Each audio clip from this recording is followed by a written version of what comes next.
Bonjour à tous et bienvenue sur la première chaîne d'actualité quotidienne qui parle de NFT, de jeux blockchain, de memecoin actuellement et pas mal d'autres choses. C'est tous les jours, ça dure un petit quart d'heure et si c'est pas encore fait, pensez à vous abonner à la chaîne.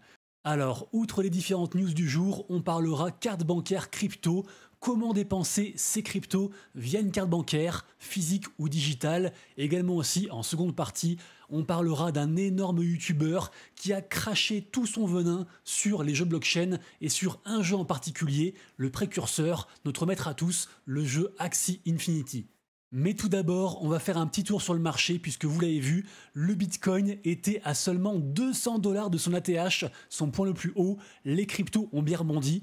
Non, c'est faux, le Bitcoin il part tout seul et les altcoins sont toujours à la traîne, donc on en parle juste après. Sachez juste que la vidéo du jour est réalisée en collaboration avec Crypto News.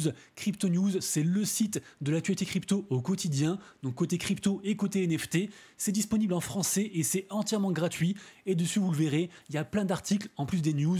Il y a des comparatifs entre les différents projets du moment, les différents exchanges. Il y a des guides, des vidéos de différents créateurs de contenu. Il y a vraiment beaucoup de choses. C'est un tout en un très complet. Pour ceux que ça intéresse, juste en dessous, lien en description.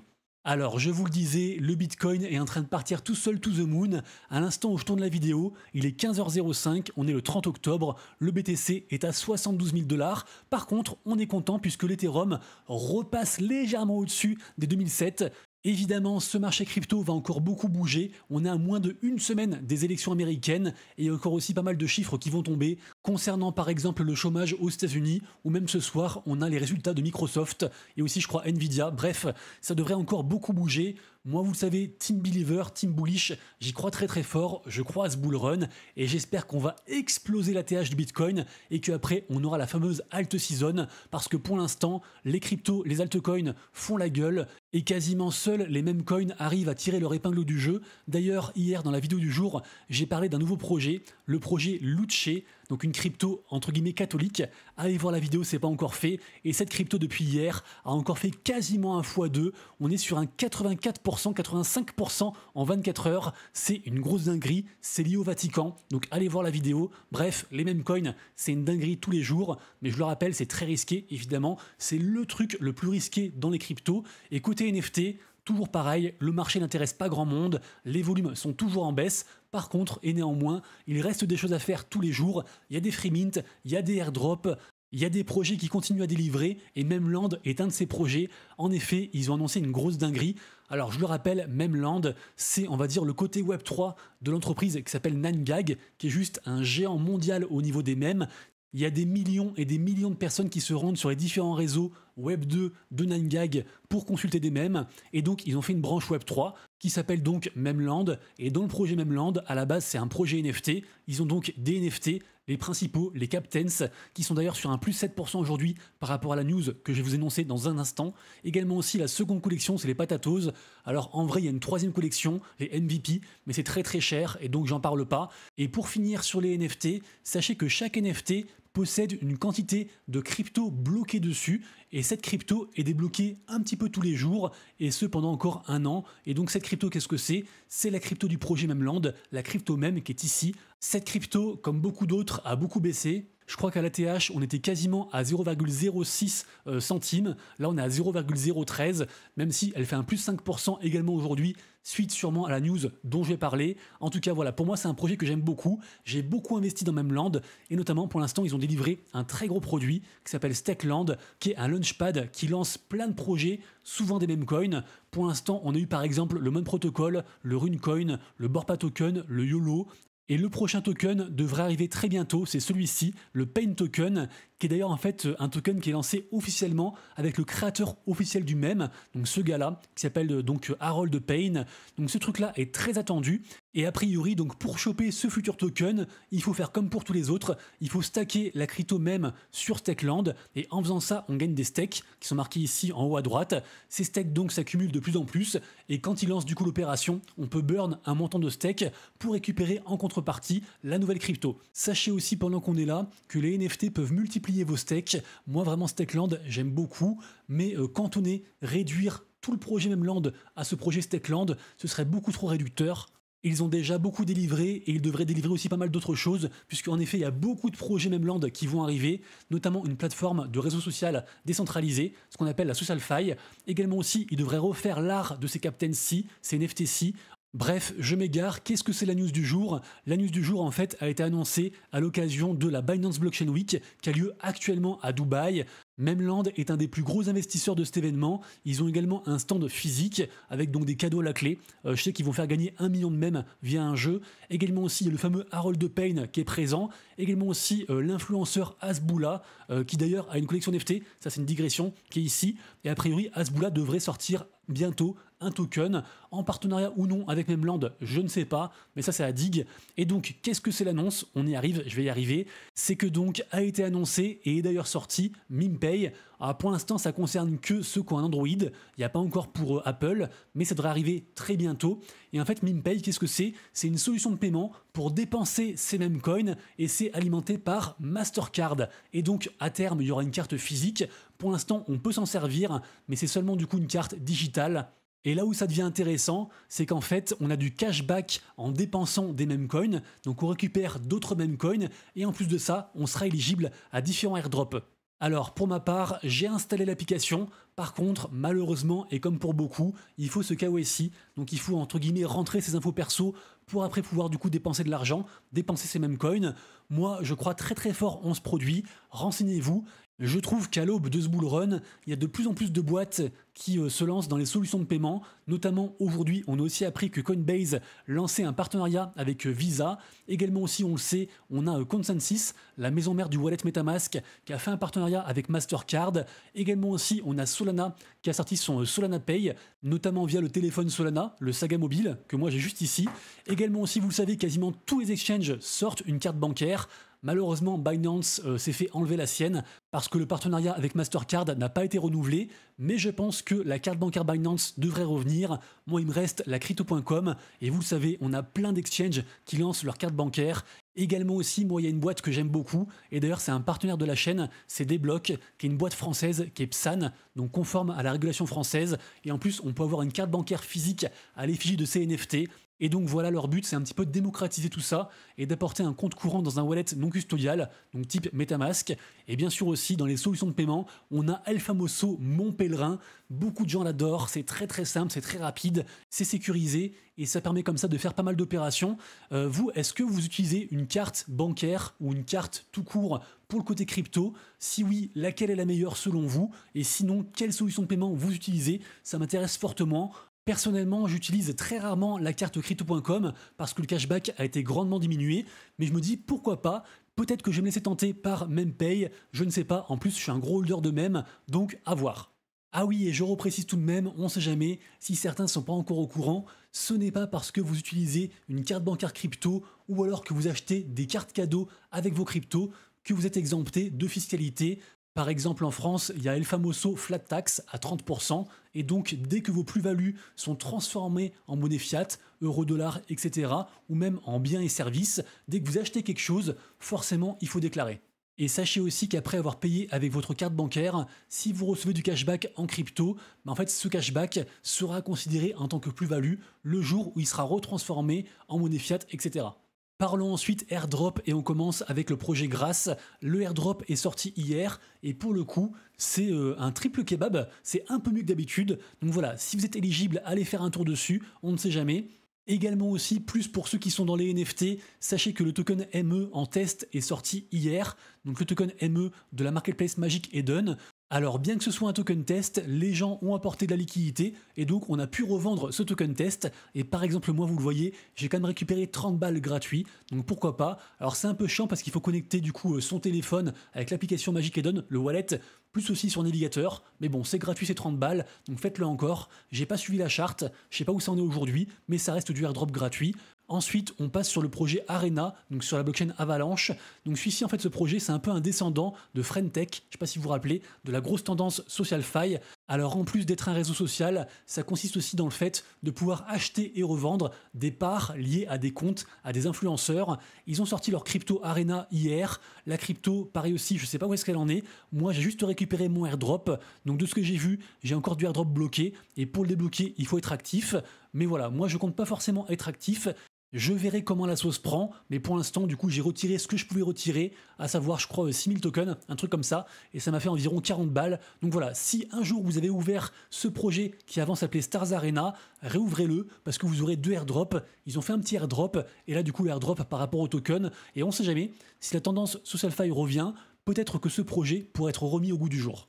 Ensuite, ça fait environ 1 mois et demi qu'on farme ce projet, le projet React Drinks, qui est donc une marque de boisson Web3.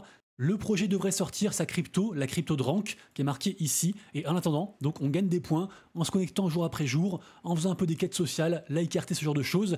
Et en fait, dès aujourd'hui, on peut commander donc leur boisson directement depuis leur site. Et ceux qui le font gagnent en plus 25 000 Drank points. Donc un plus gros airdrop évidemment. Et je le rappelle, en fait, ce projet Rect Drinks est lié à Rect Brands. Et Rect Brands, c'est plein de petits projets, plein de marques, de sous-marques qui gravitent autour d'un projet NFT qui s'appelle Rect Guy, qui est ici, qui est un très gros projet cofondé par un mec qui s'appelle OSF, qui est très respecté et qui a également beaucoup de connexions dans le monde du Web3, ce qui est le plus important. Donc voilà, pour moi, c'est un gros projet à surveiller. On peut le farmer gratuitement et dès aujourd'hui donc, on peut aussi le farmer en buvant leur boisson. Ensuite, je voulais vous parler un petit peu de scam et de sécurité à travers 3 news. Alors, je ne sais pas si vous le connaissez, mais on a la chance d'avoir dans l'écosystème ce gars-là, ZachXBT, un immense détective blockchain qui a déjoué tellement de scams et qui travaille d'ailleurs en collaboration aussi avec différentes polices dans le monde pour mettre en lumière des arnaques, faire en sorte que les auteurs soient poursuivis et que les victimes obtiennent réparation. Et donc, il y a environ 1 mois, il a fait une super enquête, une de ses plus grosses, par rapport à une grosse arnaque qui s'élève à 243 millions. Et pour commémorer du coup cette enquête, des NFT ont été créés sur la plateforme Zora. Et il s'avère que ces NFT qui à la base avaient aucune valeur ont finalement été reliés à une crypto, une nouvelle crypto, et cette crypto a explosé, et même au niveau des fees, on a ZachXBT qui malgré lui a gagné environ 15 000 $ de fees. C'est une histoire à la fois marrante et intéressante. Pour ceux que ça intéresse, je vous remettrai le thread du gars qui explique tout ça. Ensuite, on parle de MrBeast. Apparemment, au travers de plus de 20 projets crypto, il aurait fait en fait un bénéfice de plus de 20 millions de dollars, et l'enquête est juste hallucinante. Alors je ne sais pas si c'est MrBeast ou son équipe, mais franchement c'est fou le travail qui a été fait par rapport à ça. Donc pareil aussi, ceux qui sont intéressés par les enquêtes crypto, allez voir tout ça, mais ça fait quand même froid dans le dos. Je ne sais pas où ça va aller et s'il y aura une suite pénale, mais c'est une affaire très intéressante à surveiller et qui est quand même reliée aux plus gros youtubeurs du monde. Et enfin, troisième info, on a un mec qui avait en fait emprunté de l'argent, parce que je sais pas si vous savez, de base les NFT c'est assez illiquide. Par contre, il est possible en fait, en échange de mettre un de ces NFT qui a beaucoup de valeur, d'emprunter de l'argent. Et donc c'est ce qu'a fait un mec. En septembre 2023, on a un mec qui a emprunté 1 100 000 $ en mettant donc un NFT en collatéral. Et ce NFT représentait le droit de propriété sur une grosse collection de t-shirts, apparemment très très rares, des t-shirts de collection estimés à des millions de dollars. Et au final, on apprend 1 an après que l'emprunteur n'a pas remboursé son prêt. Du coup, en fait, il a gardé l'argent, il a gardé les 1 million. Et forcément, le gars qui avait prêté, lui, a récupéré les t-shirts. Sauf que ces t-shirts ne valent pas du tout plusieurs millions. En fait, le gars avait menti, notamment en fournissant des fausses factures et également aussi des fausses estimations par des grosses maisons de luxe complètement bidons. Ensuite, côté crypto gaming, c'est un petit peu à l'image du reste du marché des altcoins. Quasiment tout est rouge, à part notamment une crypto qui fait une très belle perf alors que le marché est dans le rouge. C'est la crypto Pixels, du projet Pixels du même nom. Pixels est un des jeux les plus populaires, c'est même le jeu numéro 1 en termes d'utilisateurs qui se connectent tous les jours. C'est un jeu de farming avec pas mal de quêtes, un peu aussi un côté RPG. Et actuellement, ils font un gros événement en lien avec l'événement Binance Blockchain Week qui a lieu à Dubaï, dont je parlais tout à l'heure.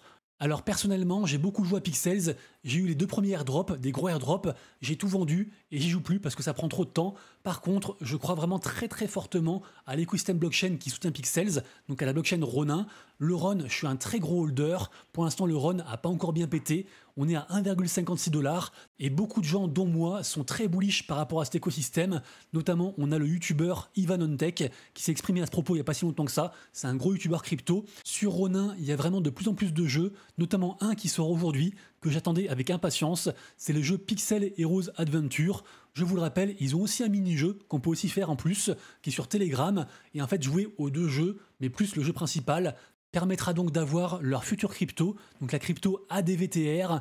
Ils ont débloqué 55 millions de tokens pour ce airdrop, ça représente 6% de la supply. Ici vous avez quelques images à l'écran, et vraiment Ronin, il y a plein de jeux. Mais le tout premier jeu sur Ronin, c'est en fait celui des créateurs de la blockchain Ronin, donc de Sky Mavis, et ce jeu, c'est le précurseur des Play to Earn, c'est le jeu Axie Infinity, qui 6 ans après est toujours là. Et je vous le rappelle, Axie Infinity, c'est grâce à ce jeu que je suis arrivé dans le Web3. J'ai démissionné de la police nationale en novembre 2021 pour du coup me lancer dans une carrière de manager Axie Infinity et de créateur de contenu. Et c'est pour ça que quand j'ai vu la vidéo de Iconoclast qui est sortie hier sur la plus grosse arnaque du jeu vidéo et qui parle d'Axie, franchement j'ai été très peiné. Alors non seulement ce youtubeur est très connu et a une grosse audience, chacune de ses vidéos fait environ entre 100 000 voire 200 000 vues, donc beaucoup de gens vont voir en fait cette vidéo sur Axie, et en fait le problème c'est que cette vidéo a un parti pris dès le début, un parti pris anti-NFT, les NFT c'est de la merde, la crypto est un Ponzi, etc. Du coup en fait ça part très très mal, ça part à charge.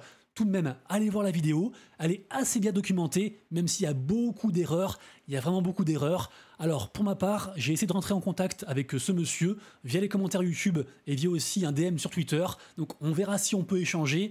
Malheureusement, j'ai l'impression qu'avec ce genre de personnes, peu importe en fait ce qu'on dira, forcément elles se rencontrent et il n'y aura que l'avenir et l'intégration au fur et à mesure de la blockchain dans les jeux qui fera qu'elles pourraient éventuellement être convaincues un jour. Bref, ça reste toujours intéressant comme vidéo si on est éclairé. Si possible, n'insultez pas cette personne dans les commentaires parce que c'est la meilleure façon pour en fait se faire passer pour des connards, des crypto boys qui n'ont rien dans le cerveau. Si jamais du coup Iconoclast me répond, je vous le dirai. Mais en attendant, forcément, je suis triste. Et je le précise, moi, je suis toujours holder du token de gouvernance du projet Axie Infinity, donc la crypto AXS, que je stack d'ailleurs avec un APR, un rendement à l'année à 31% ou 32%, je sais plus, et tous les jours en fait je la restack et ça augmente. Donc voilà, moi j'y crois toujours, je crois quand même plus en Ronin qu'en Axie en tant que tel, parce que Ronin étant une infrastructure, c'est beaucoup plus gros, et je crois aussi, je vous l'ai déjà dit, à la narrative gaming pour ce bull run, notamment avec des projets comme par exemple Ronin, ou encore IMX, ou encore BIM, ou encore Superverse, bref, j'en ai 4-5 comme ça. D'ailleurs, si cette liste vous intéresse éventuellement, dites-le moi en commentaire, et comme ça je verrai pour faire une vidéo spéciale sur, on va dire, mes tokens gaming dans lesquels j'investis. Ensuite, aujourd'hui sort les phases de playtest d'un projet que j'aime beaucoup, qui s'appelle Chronoforge. Je vous mets quelques images. C'est donc un jeu d'action RPG. Par contre, pour y participer, il faut répondre à une série de quêtes pour avoir une clé et débloquer le jeu en fait sur l'Epic Game Store. Par contre, ceux qui participent, je pense que déjà ils vont kiffer. Et en plus, il y a quand même 500 000 tokens Rift à gagner. Donc voilà, si vous êtes dessus, dites-le moi en commentaire. Mais vraiment, c'est un très joli projet. On le voit à l'écran, franchement, ça a l'air très très propre. Ensuite, autre projet aussi qui a l'air propre, apparemment avec une team d'anciens de chez Epic Games, Ubisoft, Blizzard. Bon après, ils disent tout ça, mais bon, à surveiller. C'est le projet Radiant Arena, qui est donc un shooter un peu en mode Fortnite. J'ai pas encore fait mes recherches par rapport à ce projet. Néanmoins, je le vois de plus en plus dans ma timeline Twitter, et ça en général c'est bon signe, et ça motive à faire mes recherches, donc je les ferai du coup je pense entre aujourd'hui et demain. Et pour terminer, le jeu phare de la blockchain Flow vient d'enregistrer un record dans ses ventes de NFT, le jeu NBA Top Shot. Ça fait un bout de temps qu'il existe ce projet, et en gros c'est un projet où on peut collecter, acheter et revendre des moments en fait sportifs dans la NBA.